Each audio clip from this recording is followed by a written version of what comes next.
You know, folks, the whole world is talking about Bitcoin. Want to know why? Maybe it's because Bitcoin rose in value over 150% last year, and this is just the beginning.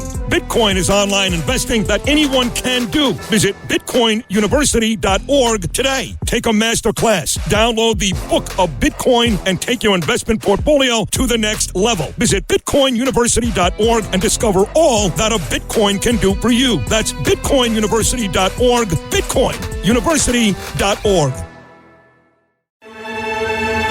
You're commuting home with Katz and Cosby. Now, here's John Catsimatidis and Rita Cosby on 77 WABC.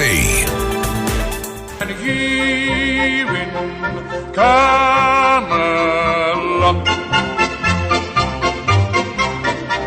Well, Robert Kennedy won. Yes, boy, did he. He has now been named as the Secretary of Health and Human Services by President-elect Donald Trump. This is a biggie. Does that mean somebody lost? It does. It means probably a couple people lost, by the way, because there were a lot of people in the running for this one, John, too. And this is a huge one, guys. RFK Jr. Think about this moment as we have Governor David Paterson, Ed Cox, of course, Judge Richard Weinberg. John, what an amazing moment. A Democrat Kennedy, is now in the cabinet. He's, of course, has to go through nominations and all that, but still. Tulsi Gabbard. Yeah, Tulsi Gabbard, of course. That's right. Tulsi Gabbard, too. Another Democrat. In the administration. Yep, and she'll be in town. Although she has turned Republican. Yes, she turned Republican. She turned Republican. That's right. Yes. But does that mean that Trump is trying to put Democrats and Republicans together? For HHS, maybe it's appropriate. Yeah, it's an and listen, he's certainly a guy who cares about clean water, clean food, about health, preservatives, getting rid of them. Healthy. He's going to make America healthy again. That's right. A lot of controversy on Matt Gaetz. Matt Gaetz. Oh, really? Yes. I'm shocked. Shocked. There's gambling in Vegas. There's gambling in this place. Well, what do we do? I mean, there's senators, both Republican and Democrats, and Republicans saying no way. And there's a report about to come out against him from the ethics committee that's now started. This is a drama going on. The truth is, I have no clue.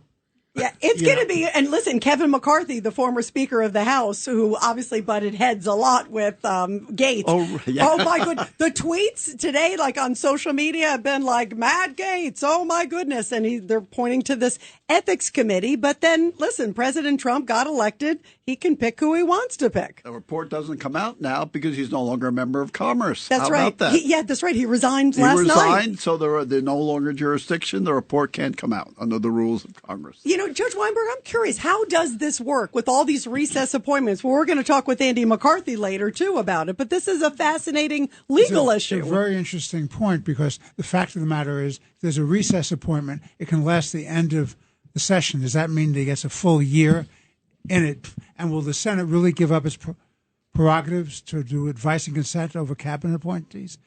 You know, it's a very interesting thing. I don't know. If I was in the Senate, I wouldn't give up that power. Yeah.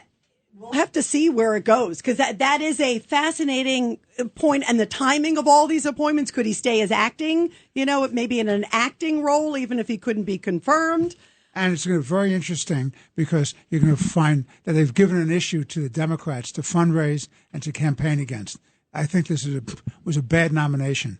I think it's caused a lot of problems, and it may cause problems between the House and the Senate. Because is there a confidentiality for that House report? The answer is yes. But does the Senate have a right to have that information when it looks at the character and fitness of the person for office? The answer is yes. And how do you balance those two things? You mean something might leak in Washington? Wow, I can't imagine that. No, never. Governor Paterson. I agree with Judge Weinberg because, I think the problem... Oh, wait a minute. Do you have to agree with him? His head is going to get big. He's going to want agents and representatives. Well, he's sitting by the door. Maybe he can get out before his head is... Okay, all right. Now, Judge Weinberg wanted it warmer in here. Somebody else wanted it colder. Did we settle on a number? Yeah, the number was whatever you wanted. No, wait.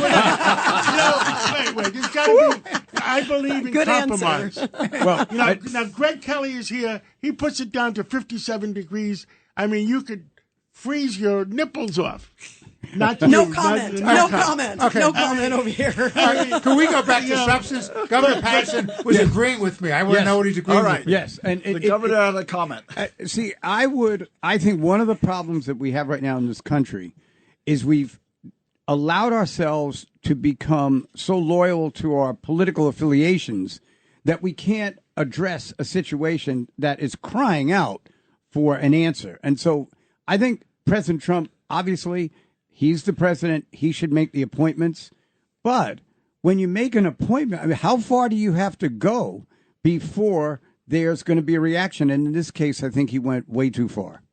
Well, and listen, he got a mandate, Ed Cox. I mean, he won the popular vote. We know now the House, the Senate, clearly, obviously, won the electoral. After all the lawfare, people in the Department of Justice is shaking in their boots because of that appointment. Yeah, they are definitely shaking in their boots. Also, by the way, Nikki Haley coming out today, you guys, to other news, claiming that she turned down, quote, a truce offer from a Trump ally who came to her and said, hey, is there something you'd want to do? And she said, no, I'm okay. How do you read that, Judge Weinberg? Well, the question is, when was this conversation? Was it before or after President-elect Trump said, I'm not going to appoint Pompeo, I'm not going to appoint Haley to my cabinet, I thank them for their previous service? Why he had to say that is totally beyond me. I would have just said to myself, I'm not going to appoint them, keep my own counsel, and not appoint them. Why does he have to humiliate them? Your thoughts, Ed Cox? I pass. I passed Wait a earlier, minute. so that's Now, fair. we're going to set a record here. From the Democratic side, the left side of Ed Cox, we have Governor Paterson. I'm sitting on his left, but many times I agree with him. But I think this is the second time tonight that Judge Weinberg has said something I agree with, because this whole issue of appointments, right now he's got the House, he's got the Senate, he's got the Supreme Court, and he is the executive branch.